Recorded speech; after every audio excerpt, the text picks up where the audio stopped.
Mes chers compatriotes, ma décision, longuement et mûrement réfléchie. A week ago, President Macky Sall of Senegal upsets recent trends in Africa on extension of presidential term limits. On the 3rd of July 2023, President Sall appeared on the national radio and television station, announcing he will not be seeking a third term in Senegal's February 2024 national elections. This is Amani Africa Dispatch, our videocast on current political governance and peace and security affairs of continental and multilateral policy importance. President Sall has been in power for 2 terms since 2012. Before his re-election for second term in 2019, Senegal introduced a constitutional amendment in 2016, reducing the length of the 2-term presidential limit from 7 years to 5 years each. A legal uncertainty emerged on the applicability of the 2016 constitutional amendment to Sall's 2012 election. With President Sall's silence, the issue of term limit increasingly became a major site of political contestation in the country. During the past 2 years, it has triggered episodes of widespread protests, some of which turned violent. The most recent of such protests was reportedly the largest protest in Senegal's history. In these protests, in which opposition to President Sall's potential third-term bid was one of the core issues, security forces used tear gas and rubber bullets to disperse the crowds. OHCHR, UN's human rights agency, reported that at least 16 people were killed, with 350 injured and over 500 arrested in 3 days of protest from the 1st to the 3rd of June. In January 2012, President Abdoulaye Wade attempted to run for a third term with the Constitutional Council's stamp of approval. Back then as well, Wade's third-term bid led to violent protests in which 6 people died, including one, a 32-year-old university student who died after being run over by a water cannon truck. Senegalese people became the last line of defense and voted Wade out of power, paving the way for current President Macky Sall's electoral victory and ascent to power. Sall's announcement was met with relief by many Senegalese people. The announcement helped to lower the political temperature in the country. It also contributes to sustain Senegal's democratic credentials. However, some critics argued that President Sall had only made the decision not to run because of the pressure from the protests. One of them is Aminata Touare, former Prime Minister who subsequently joined the opposition. The main opposition leader also expressed the same view.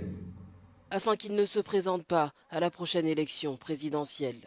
Senegalese people deserve to be applauded for their defense of presidential term limits in their constitution as they did in 2012.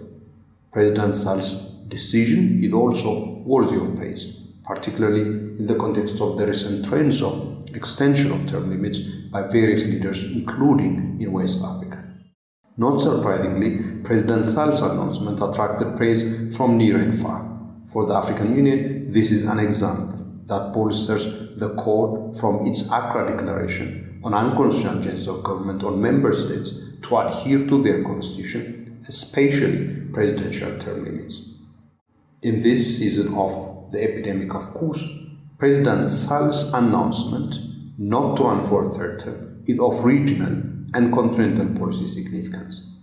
West Africa is the ground zero for the recent upsurge in military coups. 4 of the 6 coups that took place in 2021 and 2022 were in this region, with Burkina Faso having 2 coups.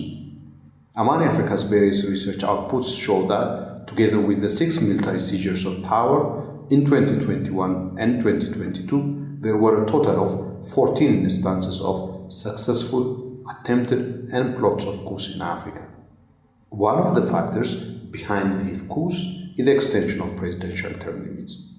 In the regional body, ECOWAS leaders meeting following the coup in Guinea in September 2021, Liberia's President George Weah stated, if removal of term limits is the trigger, then ECOWAS should exert its best efforts to ensure such term limits are respected in all member states.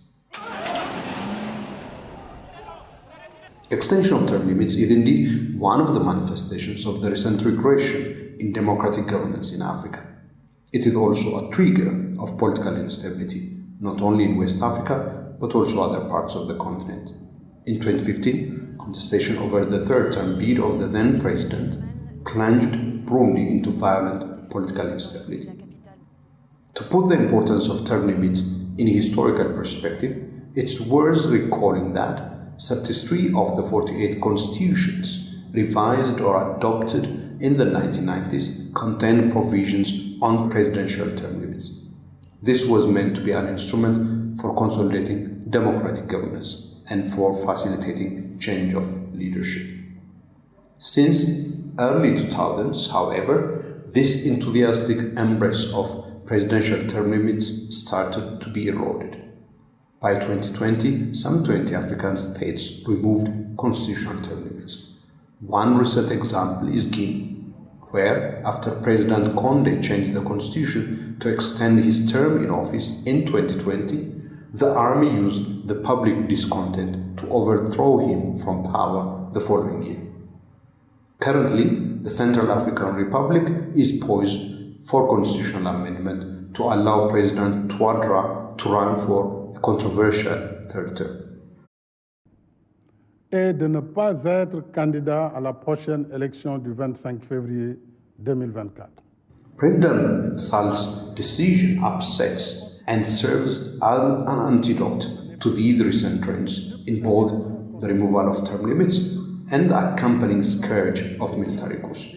One hopes that other countries emulate the example of both the Senegalese people and Senegal's President Sall, thereby saving their countries from trouble and reversing the negative trend in unconstitutional change of government in Africa and the political insecurity ills that accompany it.